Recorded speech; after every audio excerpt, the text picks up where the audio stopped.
What's going on, everybody? It's Q Jackson, host of BLK Talk. Happy Pride Month, happy Black Music Month, and happy Men's Health Awareness Month.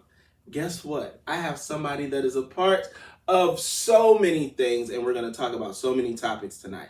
This guy is one of your favorite YouTube sensations and has become one of my favorite people over the past, I think it was 4 or 5 months, something like that. Yeah, almost 5 months ago. And you guys will get the opportunity to see just how amazing he is, where he's been, what he's been working on, and why he's here today and what we're going to talk about. Welcome, Tre Melvin, to BLK Talk. Thank you.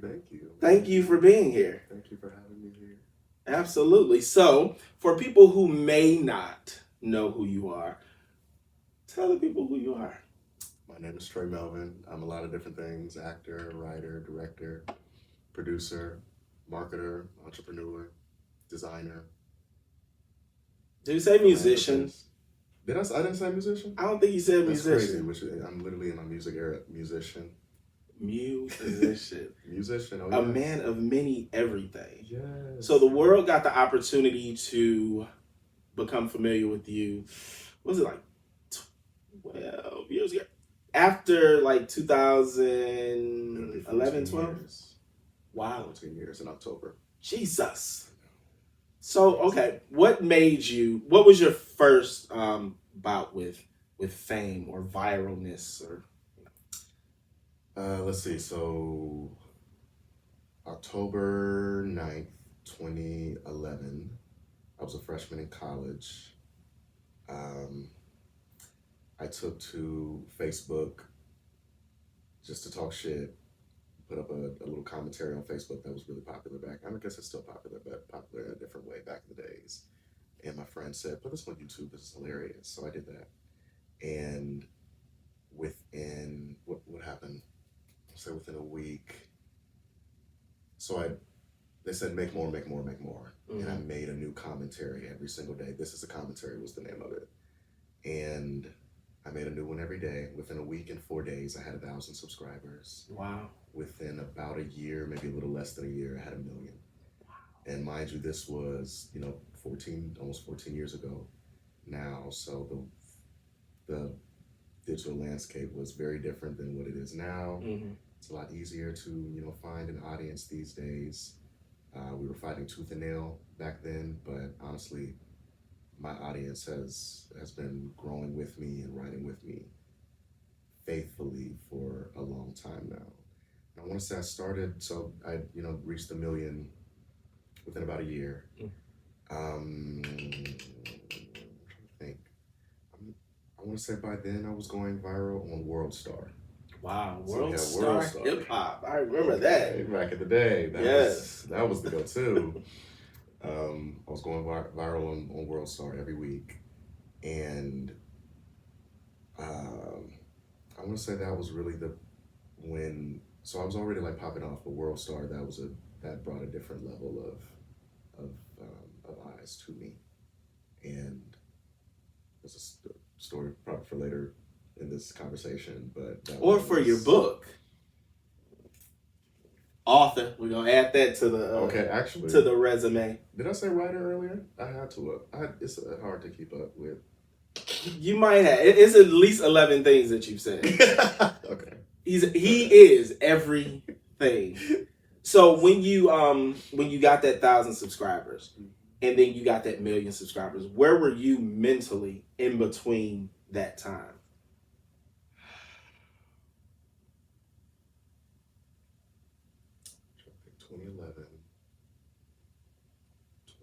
2012.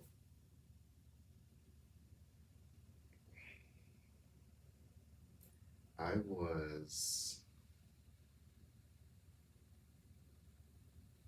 was everywhere. I was in deep search of me. I want to say I came out January 1st on New Year's, January 1st, 2013. So by then, I might have been at hit 2 million subscribers or almost hit 2 million. And it's hard to recount the time in between when I started and the time in between when I came out. Because that was a completely different timeline for me, you know. All I know is I was in search. So what I wanted to know, because when it's come to the platform that you have created, you have been very vulnerable on multiple occasions throughout the years. And your stories have been very relatable. Now there was one story where I was like, hold on now. I know it went on to glory, but that's all another. But coming out, that's something that you have to deal with yourself. But to have a platform, what made you feel like it was your responsibility to share that with the people that were subscribing to you?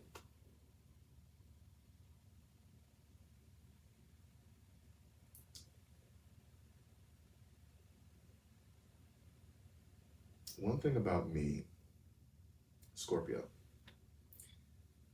we don't like to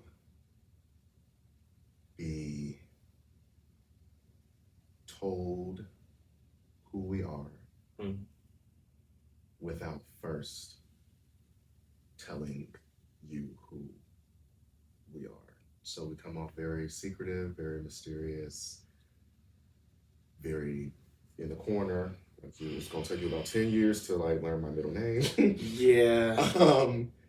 It very much so gives that. And once we learn the truth, once we learn the truth of something, once we're able to face the truth of something, for ourselves, we feel an obligation to, at least depending on your level of emotional intelligence, a responsibility to tell that truth before you can tell me that truth. And I want to say that's what I was feeling very heavily around that time. Like once I grew up in Dayton, Ohio, and once I moved to Orlando, Florida at 20, and fell in love with a man for the first time. Had my little crushes and situation, whatever before, but fell in love for the first time with a man. And that ended.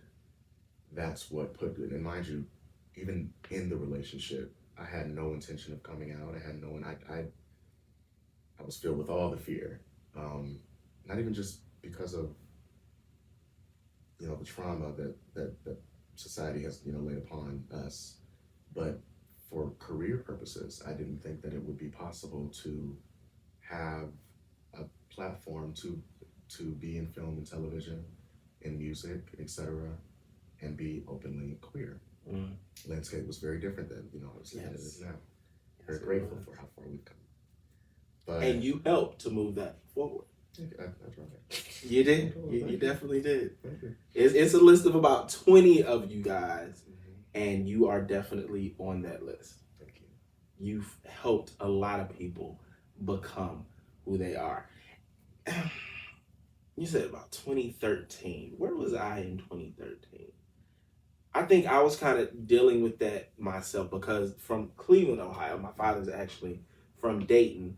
I lived the life when I was in Ohio that my parents wanted me to live. When I moved to Atlanta, I lived the life that I guess I wanted to live, but I didn't know I wanted to live. But because I was not exposed to that type of stuff in Ohio.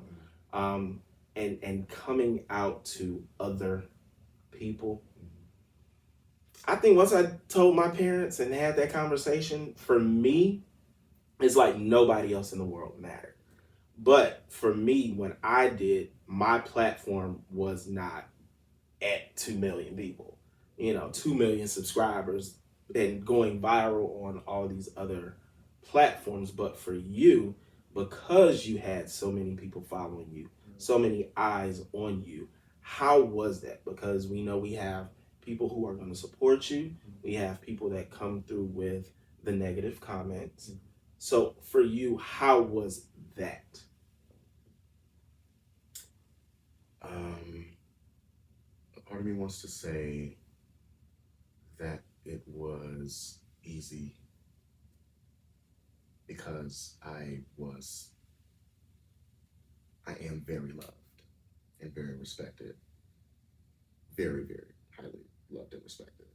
And because I was filled so overabundantly with that love, it was very difficult to see the hate. But the other part of me feels like I may have just swept it under the rug. And now here I am at almost 33 and am still unpacking just how much I swept under the rug in my earlier years. It was a lot easier to mask what I was really feeling spiritually, emotionally, physically, then because I was operating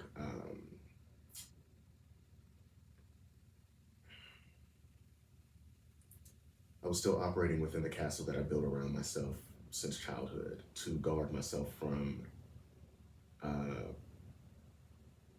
the mean things that people said to me and about me. So I would always say, for example, very young, I learned very young what people did. Like if they didn't respect me for my skin, if they didn't respect me for not my sexuality because I was not out, but if they didn't respect me for my proximity to femininity, you're going to respect me for, I guess, popularity. You guys value that. You guys value fame. Were you popular in school? I wasn't unpopular. I've always been known, but I just always naturally stood out because I've always been all of these different things and like that extra nigga.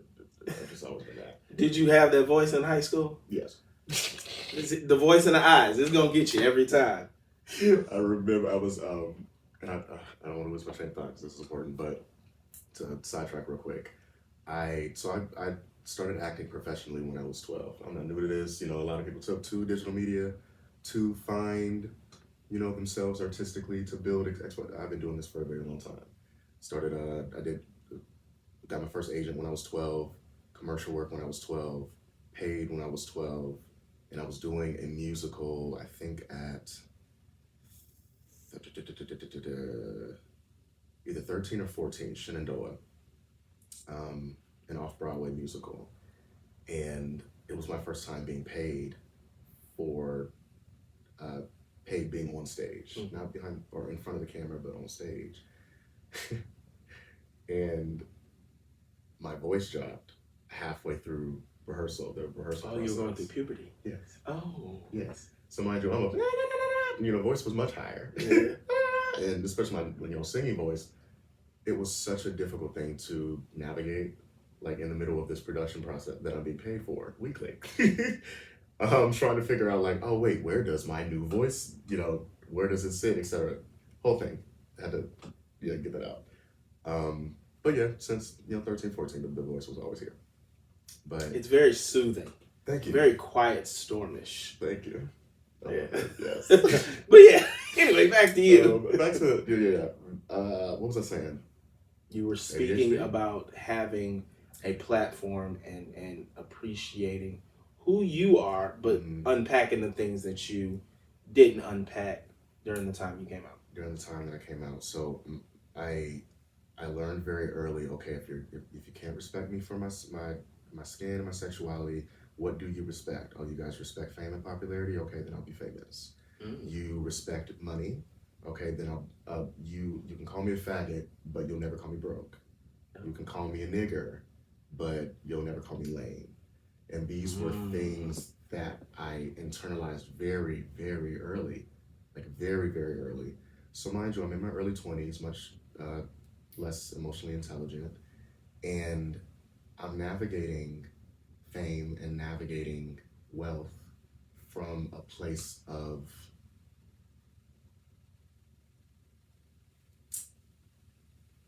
pain. You know, a place of fear, a place of shame, a place of inadequacy. And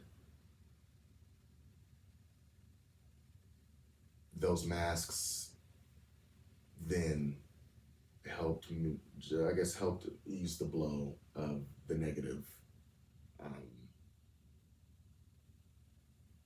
parts that came with coming out. So I said that to say I want to say it was easy because there was so much love. You know, I received so much. I'm still so grateful for the love that I've received over the years.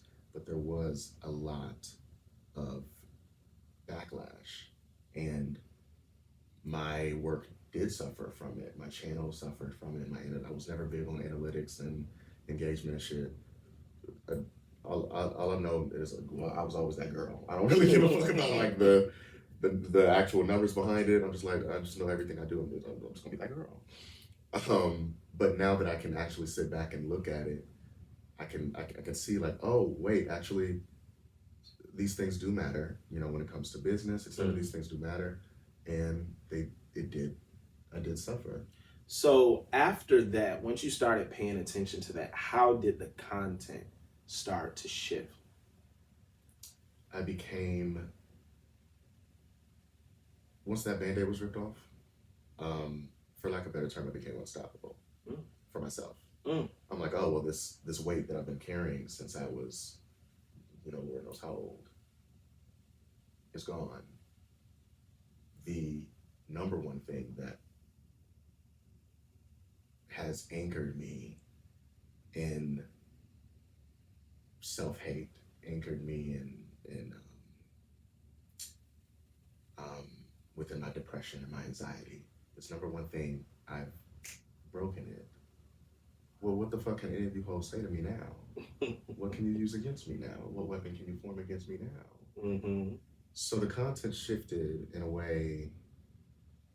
I became a lot more bolder. A lot bolder. There's a specific word I'm looking for. Radical. It was not popular then to speak on Black Lives Matter, for example. You know, it was not popular then to advocate for us. It wasn't popular to advocate for queer people, for trans people. Yeah. And my work very much so began to reflect that. And I also began to unpack, like, why did virality ever really mean anything to me? Why did fame ever mean anything to me? Why did money ever mean anything to me?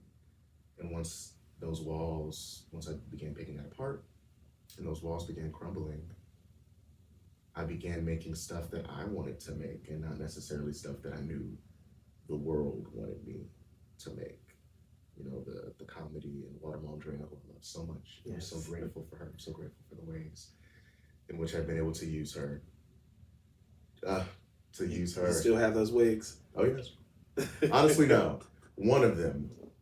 Because she done went through so many, I mean, I guess the girls, whatever, but she done went through so many different damn. I'm going to take you to South DeKalb wig store. Please we're gonna get you some more wigs. I need some. That's it. I need to replace that. And you know, Tyler Perry, even though he said he's done with Medea, he knows where his money, and not saying like that's where your money is, but sometimes you just got to pop back out and let people know who you are, because there's so many sides of you. Like, you are one of the calmest people that I've met in a very long time. But from the things that you're saying, that took time. Like, you weren't, you look like you were a pistol at one point. Like, you'll cuss a job and keep on going. Quickly. But now it's just like, in the early content, there's a sense of peace. No, I'm saying like the content versus the person outside of the content. What was it like for you? Like the things that you were going through, the healing from depression, the anxiety. I know, you know, it's a constant struggle, but when did you sit back and say, okay, there are a lot of things that I have going on. And I'm pretty sure it might have been at the height of what you were doing, where you had to just pull back and say, you know what, I love what I've put out here. I appreciate the love that I received, but I have to stop giving y'all stuff. I had to give myself something. Yeah. When was that for you?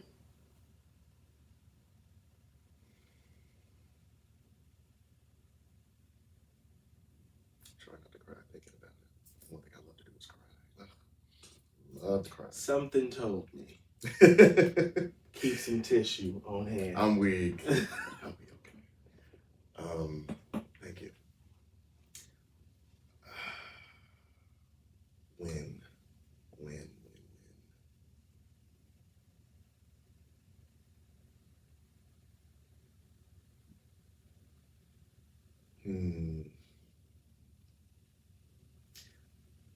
After I came out.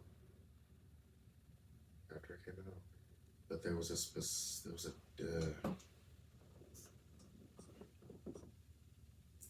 a different shift for me. I want to say when I moved to Los Angeles in 2015.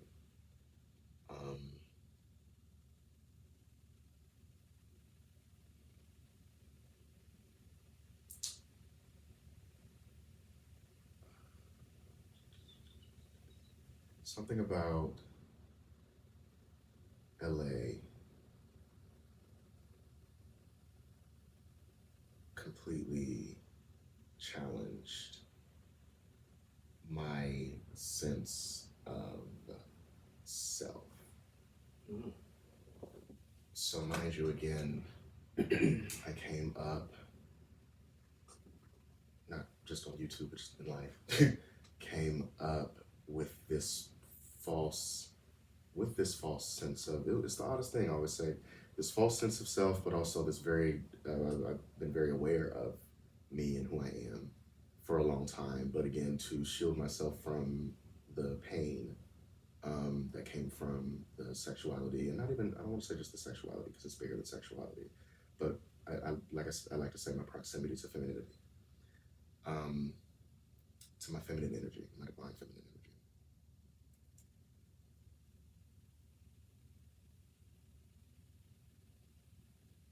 The fame and the money were the two biggest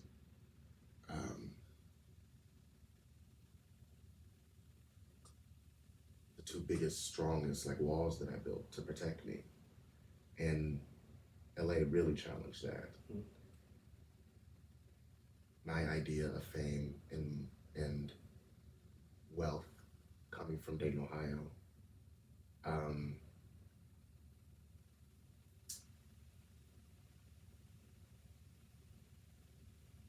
and I know you can attest to this also being from Cleveland. It's very, being from these small, not that these cities are necessarily small cities, but they're smaller than Los Angeles.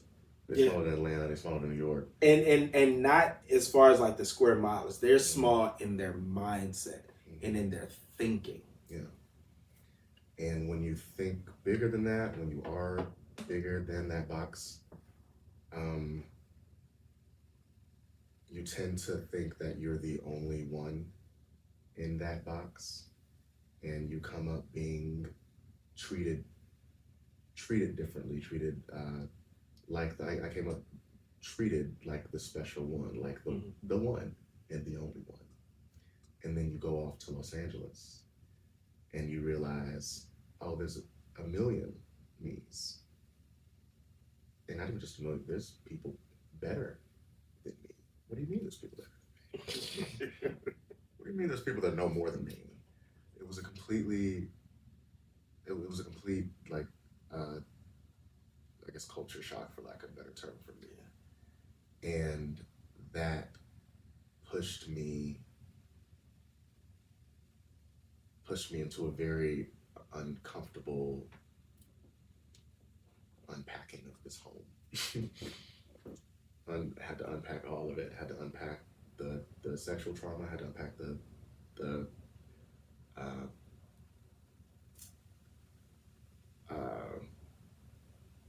my internalized anti-blackness. I had to unpack all of it.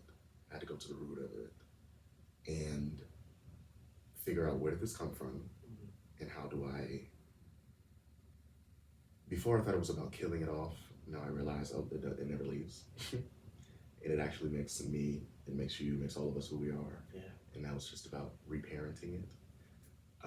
That was a very uncomfortable, it still is a very uncomfortable time for me. But I want to say it was LA, because LA, I realized, like, oh, I'm really not the girl that I think I am. And the thing is, I know now that I am, oh, I'm very much so that girl. Yeah. But not with the false walls. Not because of the falseness. More genuine, more authentic. Mm-hmm. Mm-hmm. And you know, like, when I met you,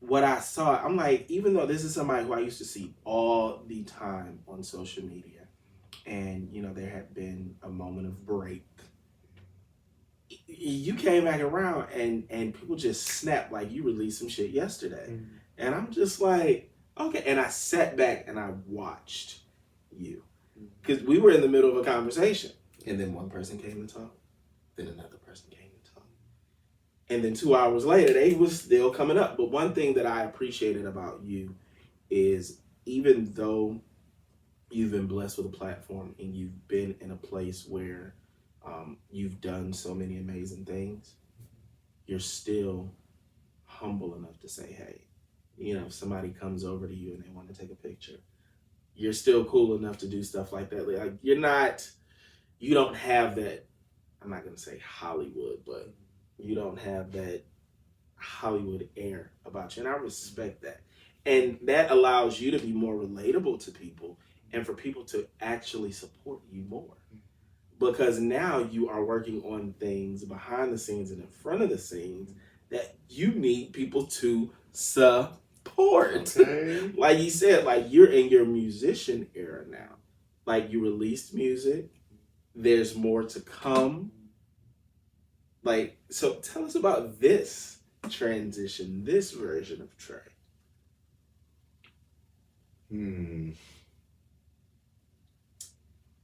Well, like I said, I'm not new to this. Although it may appear new to the people because I've hidden. Honestly, I always say the musician side of me is my most vulnerable. I'm an empath. I'm a clairvoyant empath. Very, very clairvoyant, very empathetic, very psychic, very spiritual, very connected, very rooted, very all of it. And I am most psychic in my music. I will tell a story in my music, and I'm not big on singles or like individual songs. I'm big on the bigger picture, an album or an EP, and the story that this album or EP tells from beginning to end. And I have healed, or am healing, the darkest parts of not just myself, but my bloodline, my ancestors, my generations, etc. This ain't about you. Because it's not about everybody. It's about all of us. It's not just me. It actually has very little to do with me. I'm but the messenger.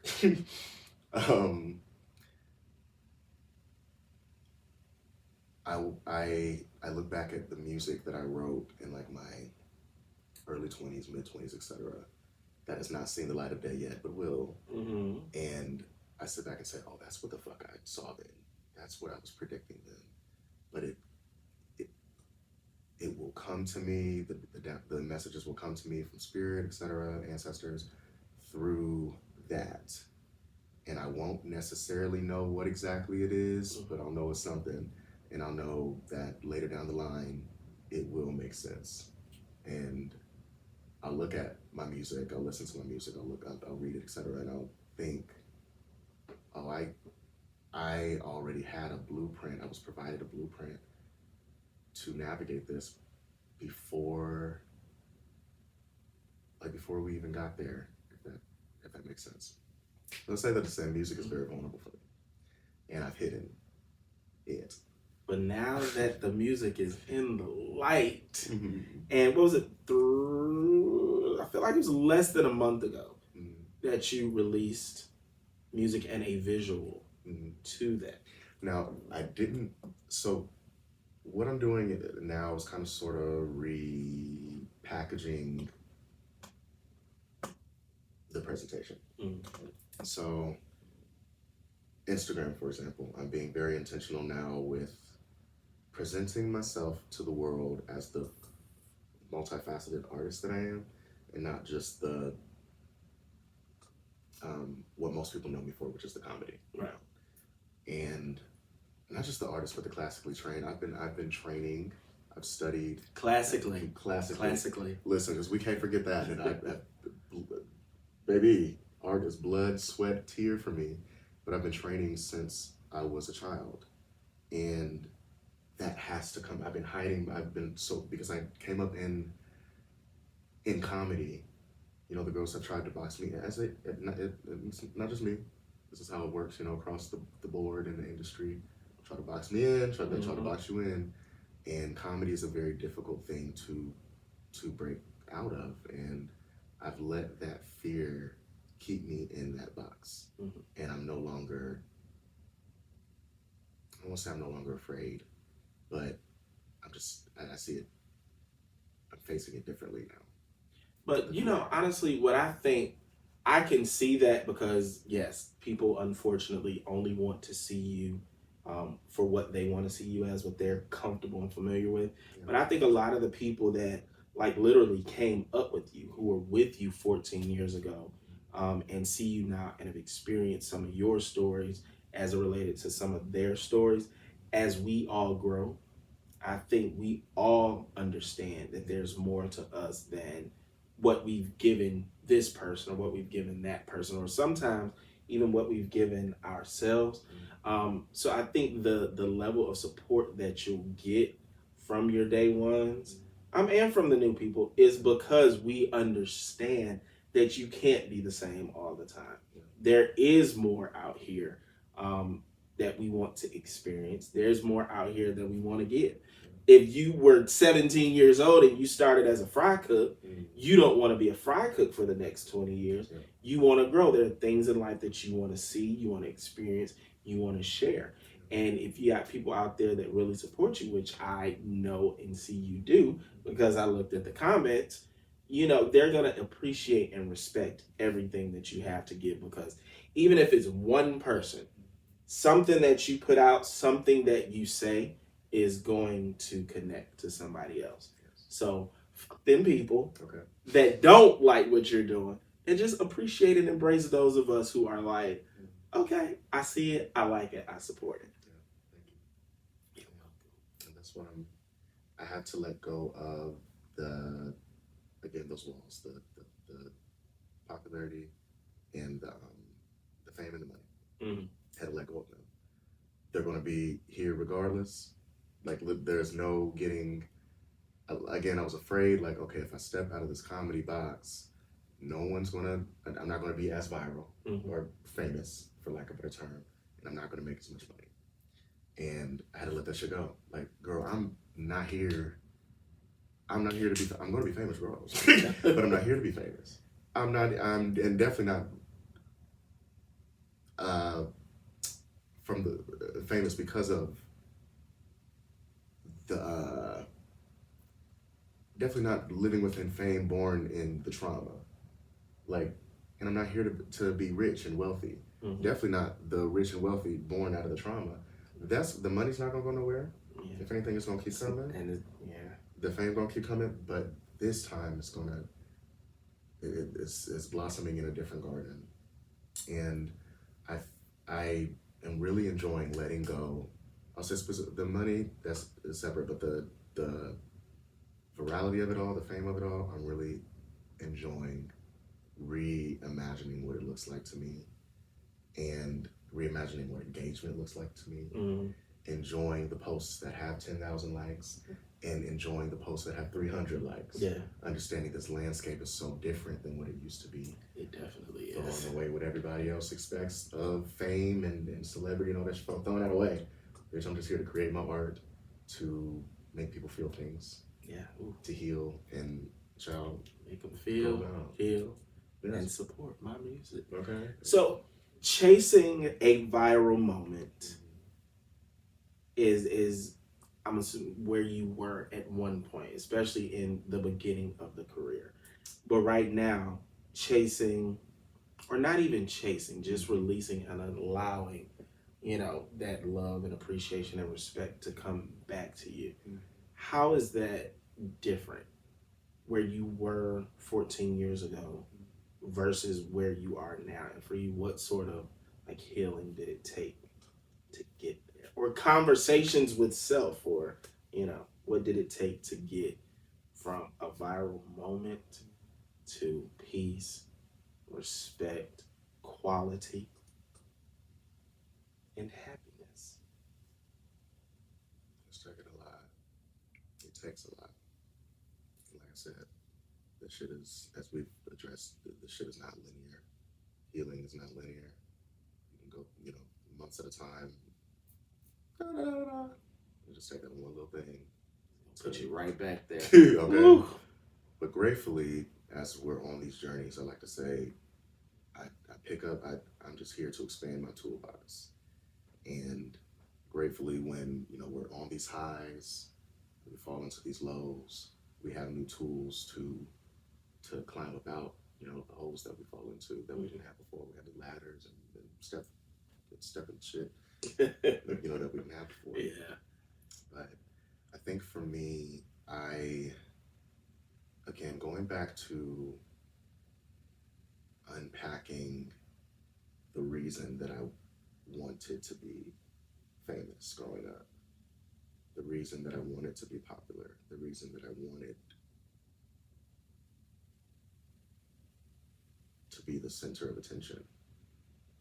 But oddly not. It's the greatest thing. I actually hate it and love it.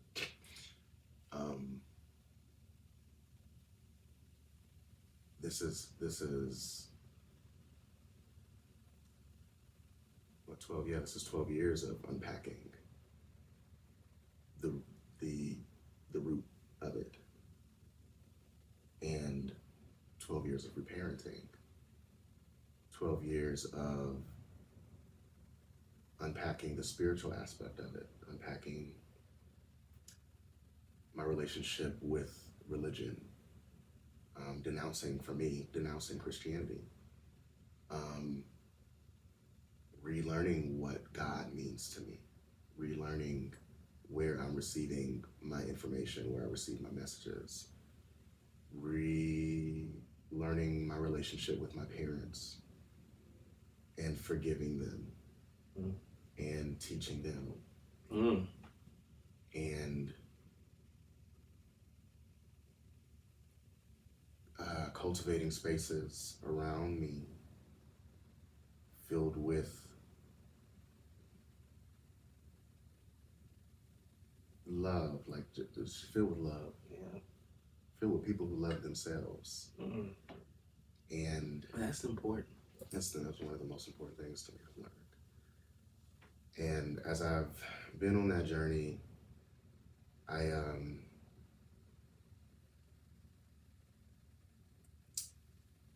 I've learned a new sense of self-worth, a new sense of validation, like learning how to not pull from the places that 4-year-old me required love or validation, or the places 6-year-old me or 10-year-old me. I know we always talk about inner child, shit, but I'm big on like inner teen shit too. Like, who was 16-year-old Tre? The things he was crying out for. What did he see as validation? What validated him? I, at almost 33, I can't continue to pull from those places. I know too much now. I've been through too many things now. I don't require those anymore. But that Tre required virality. That Tre required just to be liked. Just to be liked and loved by everybody. And that Tre sacrificed himself in order to be liked. and I'm not in that space anymore of sacrificing myself in order to be liked. I love Atlanta so much. So I met you. I'll give you guys a little backstory. I met you at Tony's premiere for his film.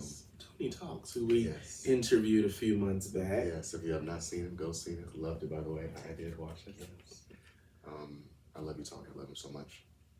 He premiered his film, Boss Up, here in Atlanta at the end of January. Mind you, I don't think I had been in Atlanta in maybe 5 years, but I just so happened to be in Atlanta that week visiting a friend, and he texted me and was like, Trey, if you just so happen to be in town, my film premieres, I would love you there. And I think I was literally like driving to Atlanta from Orlando at the time.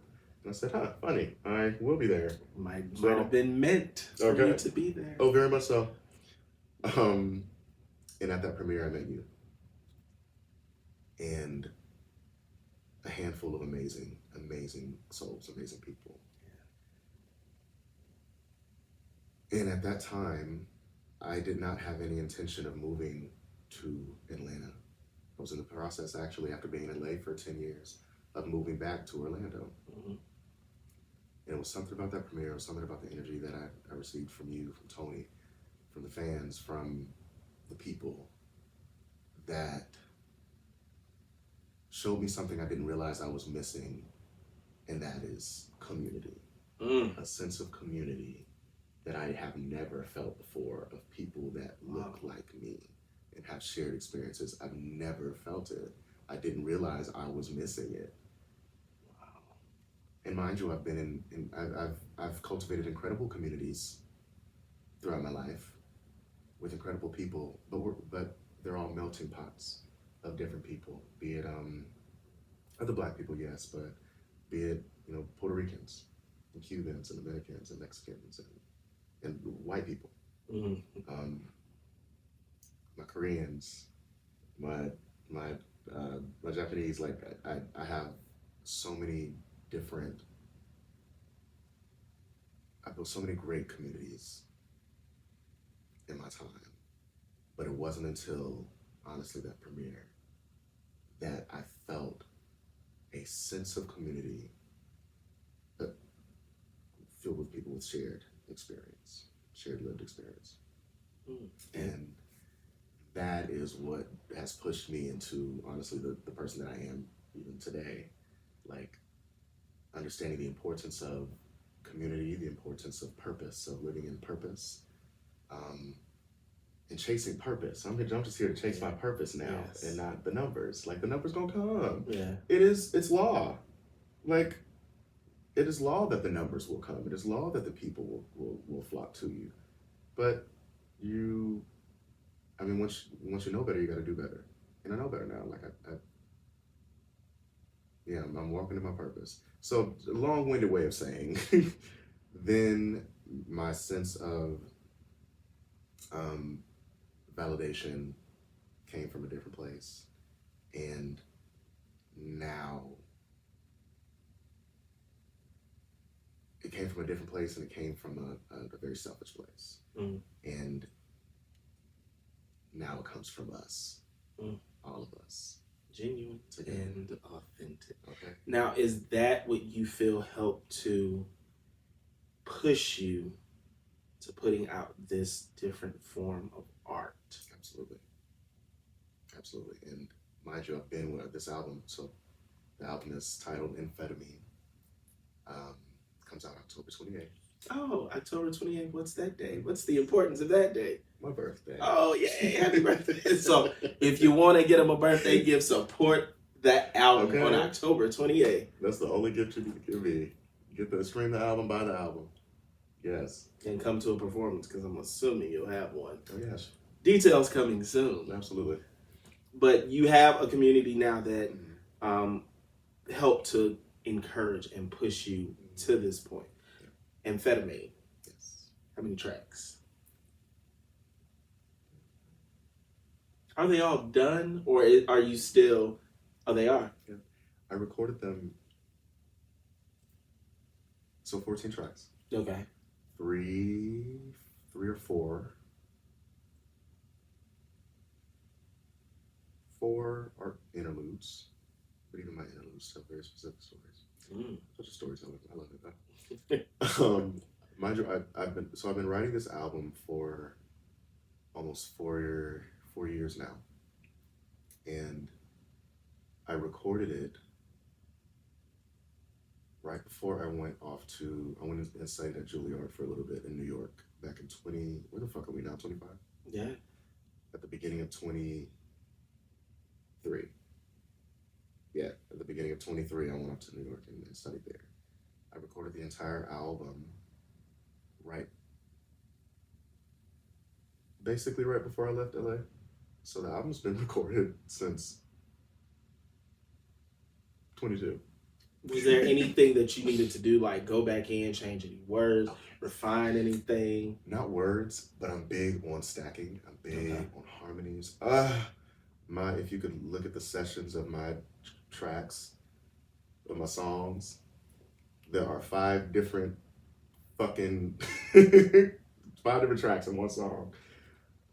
20,000 different stems. Because I'm big on all the little. I love it. I love it. I will sit in a session and quite literally spend hours just harmonizing to a cute little. I am so ready right now for a listening party. Oh, I can't wait. Oh, you know, you'd be one of the first to hear. Like, I feel that would be amazing. With what you're saying, a nice, cute little intimate session. Absolutely. We'll have some ideas. And I can't wait to discuss them. Yeah, we'll talk about those later. But I know you do. Like, I'm excited for you to see where you are right now today, to have the opportunity to share some of what you've experienced and how those things relate to other people. Because, I mean, we all have gone through things. A lot of times we don't. Unfortunately, some people have not experienced growth where they've gotten out of certain situations. But to hear that and to know that because of that, you have discovered your purpose. You're allowing other people to be a part of your journey. You're healing yourself while healing other people and not even realizing that. Like you said something about, we all heal the inner child, but healing like the inner adolescent. I was like, damn, I don't think I've talked to my 16, 17, 18-year-old. So, I just jumped back to Lil Quinny. Quinny, the nickname the family gave me. If you know, you know, but now you all know. But, I'm just so happy to see the growth. And it's amazing for me, like, once again, coming from Cleveland, I'm not saying Cleveland's a small city, but being here in Atlanta, I have been blessed to meet some amazing people that had I not been following my passion and purpose, I would have never come across. People that I've seen on TV, people that everybody's known and loved on, YouTube and different things like that. I actually have built relationships with. And it's an amazing feeling to know that something that that means a lot to you means a lot to other people, and it's putting you in spaces that you get to have conversations like this. So thank you for being the person that you are. Thank you for being the person you were, the person you are, and the person you'll continue to become. An amazing person. I almost called you your whole name, but I ain't gonna do that. Listen, I was gonna say you could, but one thing because I was so. I'm just trying to relearn what vulnerability means to me now. Like, okay, I want to give the world everything. And I've come from a place where once upon a time I was giving the world, especially on my live broadcasts and shit back in the day. Oh my God. They saw everything. The people saw everything. But not everything. I'm Scorpio and giving everything. But a lot. Yes. And now I'm like, okay, how do I balance giving all of me, but somehow still keeping enough for me?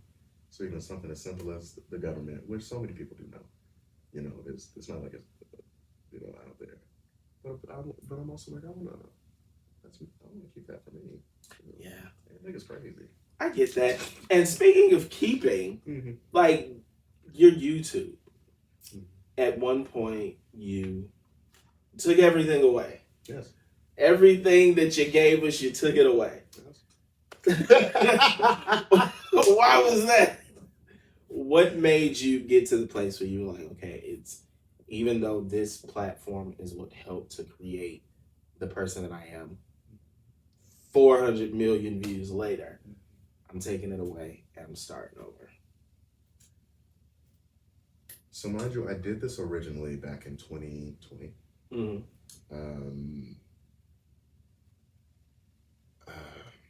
I was watching This Is Us on Hulu.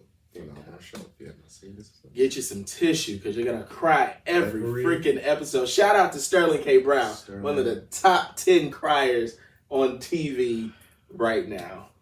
It's phenomenal. It's for the entire cast is phenomenal. They're phenomenal. The show is phenomenal. I cried like I said, I love crying these days anyway. It's bigger than loving to cry. I love being in tune with my emotions. I love being emotionally intelligent. Yeah. I love releasing. I love purging. Crying is one of the greatest ways to do that. And I love crying for all the younger versions of me who couldn't, who was told not to, who was told to toughen up, to man up, that we don't do it. For every ancestor that couldn't. For my father and my grandfather and his father and his father and his father. Mm. And my mother and my grandmother and everybody in the bloodline who wanted to cry and could not cry. Every time I cry, I quite literally connect to all of it. I cry for all of us. But going back to This Is Us. It's 2 a.m. in Los Angeles. I'm sitting on the couch, laying on the couch, watching This Is Us, crying. I cry thinking about it. And I call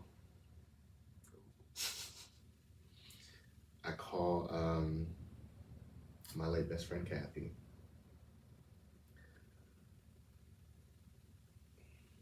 I call her, and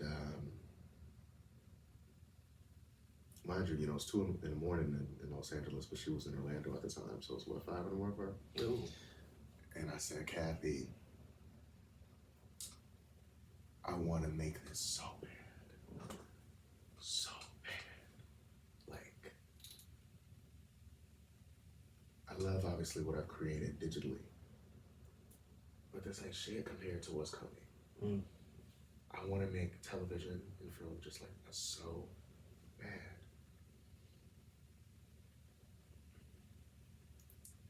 And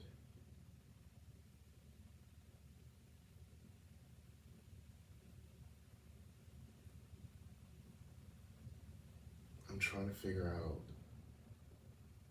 how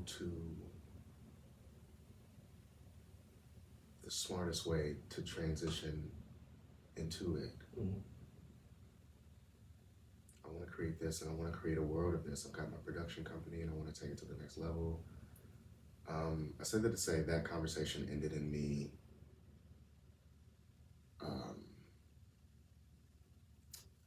beginning the early stages of Tre Melvin TV, which was a subscription service that I ended up launching a couple months after, on May 29th, I believe. And yeah, May 29th, 2020, I believe that was.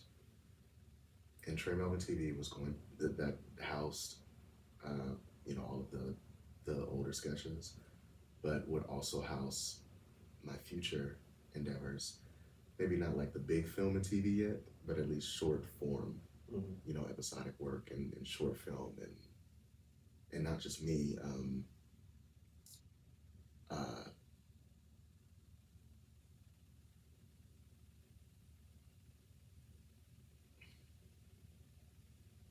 Think back to that time because that was a time travel.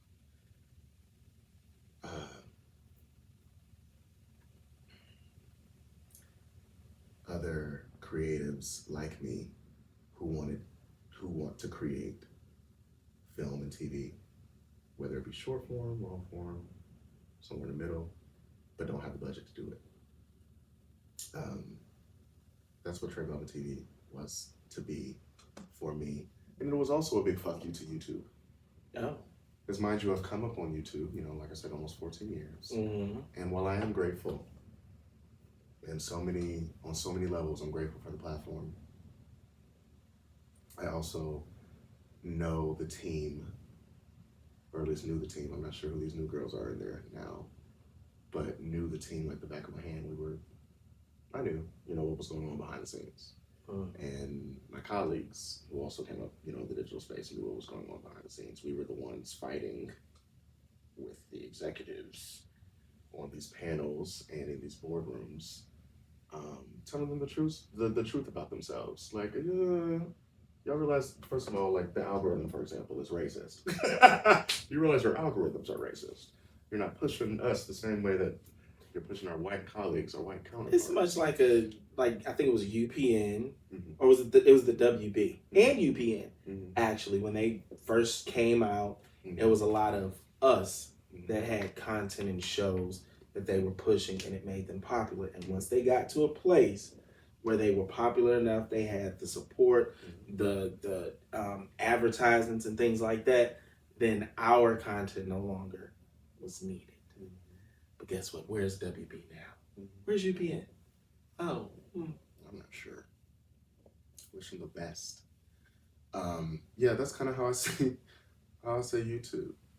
YouTube was there was a lot going on behind the scenes and a lot going on in front of the scenes. We had Apocalypse happen back in, I believe, 2016, after PewDiePie did the dumb shit he did and said the anti-Semitic shit that he said, and we all suffered.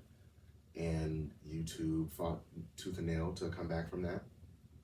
Creators, we fought tooth and nail to come back from that. Because mind you, at this point, so many of us had made YouTube our full-time jobs. Yeah. And when YouTube had to go in and reevaluate the content that they were monetizing,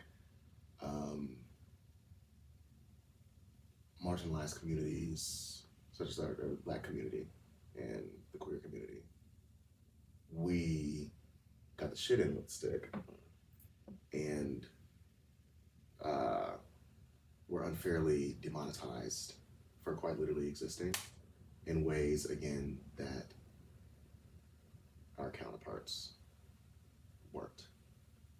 And around this time that I was working on the launch of Tre Melvin TV, George Floyd was murdered.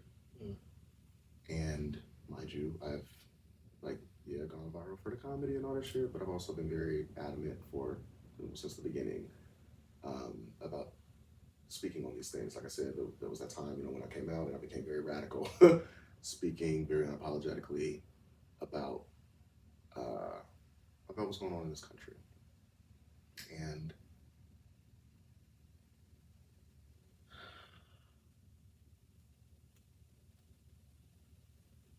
I spoke out on George's murder, and within an hour, I believe, the video was demonetized. And that was the final straw for me. After years of facing the demonetization, after years, honestly, years of I won't say lost a lot of money. Lost is not the word, but forfeit. I won't say forfeit. A lot of money, many an opportunity, simply for existing, really, simply for speaking out. And after George Floyd was murdered and I spoke out on that and they demonetized it, that was the final straw for me. I said, okay, well, let's know that. So where is all of the stuff now? It's on Patreon now. So I said all that to say, Tre Melvin TV launched that, mind you again, May 29th, 2020. I had an entire game plan for Tre Melvin TV. 3 weeks later, I was involved in a fatal crash in Orlando and lost Kathy, my soulmate, my best friend. And everything changed. Everything changed. So fast forward to a few years later, I ended up putting my content back on YouTube. Not for the money, because child wouldn't make no money from it. but for my people. Yeah. You know, I set out on a very specific journey with Tre Melvin TV, and I'm grateful for what I was able to accomplish with Tre Melvin TV. But I just ended up reevaluating a lot and repurposing a lot, and ended up sunsetting Tre Melvin TV, putting the content back on YouTube for a time, and then creating on YouTube for a time, and then took it back off last year. And now it is exclusively on Patreon. It will not be back to YouTube. Mm-hmm. And I am sorry to the girls. Like you said, I gave it to you and I took it away. But for me, I've got to think about the bigger picture. I've got to think about the work that is to come and how I am to fund the work that is to come. Mm-hmm. And Patreon is just one of those ways that Now that's something that a lot of actually like YouTube creators that I follow, they all have like other links on Patreon. So that's something that I might need to check out. Absolutely. But for you, where we are now, you're giving a lot more to yourself. And in turn, you're giving people the things that they need. And some of the things that they don't know they need. Because I'm assuming with this music, like you said, it's like therapy, and it's like, you know, all these other magical things that is you that you're giving them. Out of these four interludes, 10 songs? 14. 4 interludes, 10 songs. Right? You said 3 interludes, 10 songs, something like that. Yeah. So, what are the names of, like, for you, like, the top 3? Like, when you listen to them, goosebumps, tears, emotions.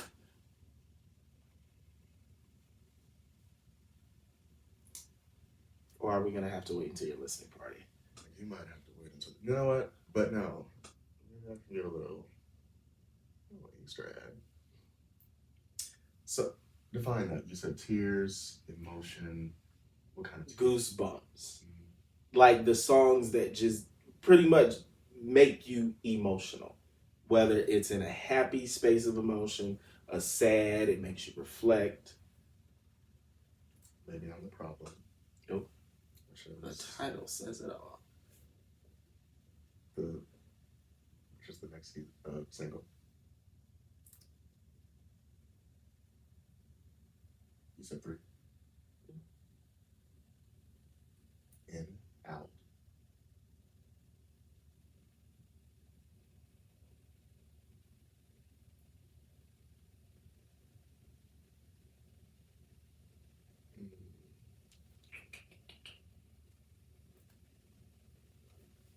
So hard one. I know the last two are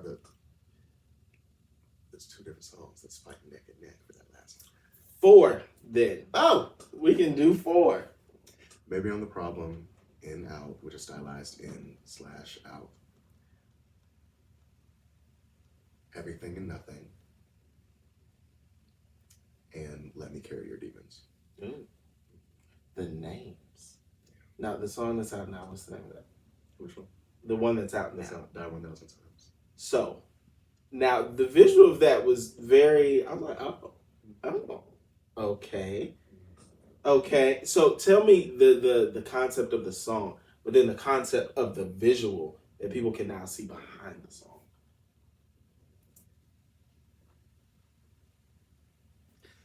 So Amphetamine started out, it began an EP, and it wasn't until I released that, so that's what I was also talking about earlier with I didn't release it, a month ago.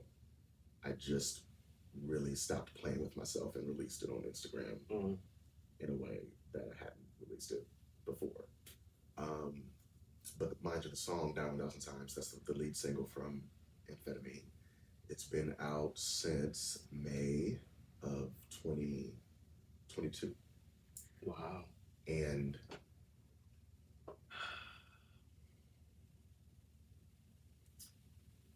Amphetamine first of all, is named after a drug that is used to treat a host of things, ADHD being one of those. And when it was just an EP, the record follows my relationship with my mental and with my spiritual health. You would think that in many cases I'm singing about another person, but I'm really singing about, or to, or with, etc., with the depression, with my anxiety, with my ADHD, with every disorder that runs through my bloodline, be it any of those, or bipolar, or schizophrenia, etc. I'm speaking about the relationship with those things. And Die 1,000 Times is the chapter of the story that unpacks the spiritual trauma, the relationship with the spirit. And like I said earlier, when I was early on in my spiritual journey, I had to unpack where my relationship with my sexuality, for example, where that tainted relationship stemmed from. And the root, frankly, is Christianity. Mm-hmm. And I had to sit back and say, okay, well, what about Christianity? So what does this mean about everything that I know, that everything that I've been taught, in regard to my spirit, in regard to religion? What does that mean about the God that I've been serving? What does that mean about the God that my people have been serving?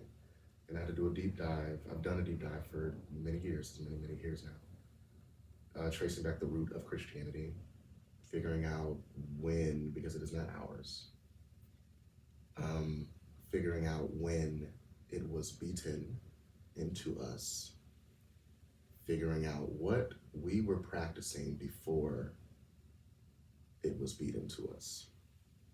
And that is Die 1,000 Times in a nutshell, and specifically the visual as well.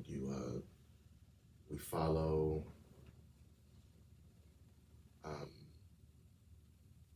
I call her Mother. We follow the divine feminine. We follow Mother in the beginning of the visual. Give birth to this baby. This baby is me. And we see these people take this baby from Mother and raise this baby within the church. And by the end of the visual, we see Mother come back and essentially burn the church down. And take her baby back. It was now no longer a baby, a full-grown human. And it's so amazing, like even just what you said for like people who may not have heard the song, people who have not seen the visual, just you saying that. A lot of times we give so much of ourselves to other people and we allow other people to do with us what they want. And then when they're done, they're done. But sometimes we have to get to a place where we are reclaiming our time. Mm-hmm. Just like Barbara Walters said, that was supposed to be on my watch. But I mean, sometimes we really have to do that. And like, I'm going to sit back and I'm going to watch this. And I'm probably going to sit here and take notes because there's a lot of things that you've said that I may not have realized. Mm-hmm. There are a lot of things that you've said that even at the young age that I am, I still have to work on because like you said, we go through things, and although we feel that we've healed through things, one thing can trigger that. But I don't want to be triggered by this anymore. I don't want to be triggered by that. So how can I get to the root? I don't think I fully have with a lot of things. But I thank you for that because it's going to end up helping me out, some of the things that you said. And hopefully you guys that have been tuning in, something has been said that is going to help you out. Hopefully when October 28th rolls around and amphetamine is everywhere, for your consumption, viewing, and listening pleasure. You get something that makes you a better person. And when you have these listening parties or performances or whatever, give the people what they need, because I mean, you give it to them anyway. So you guys look out for him. Let the people know how they can stay in contact with you. Tre Melvin, everything. Tre Melvin across the board. TreMelvin.org is my official website. Tre Melvin, Instagram, Twitter, or X. TikTok, Facebook, everything is YouTube. Patreon, because we need that. Okay. Go ahead and subscribe to Patreon. Absolutely. And I appreciate you. We've been working on this for a while. We made it happen. And today, it needed to happen today. Because, yeah. So, I appreciate you. I appreciate you. Thank you. And I appreciate you guys for continuing to tune in. Thank you to all of my 2 million subscribers. Not yet, but I'm speaking it into existence. Yes. And we'll be back with another amazing episode of BLK Talk very, very, very soon. Cut.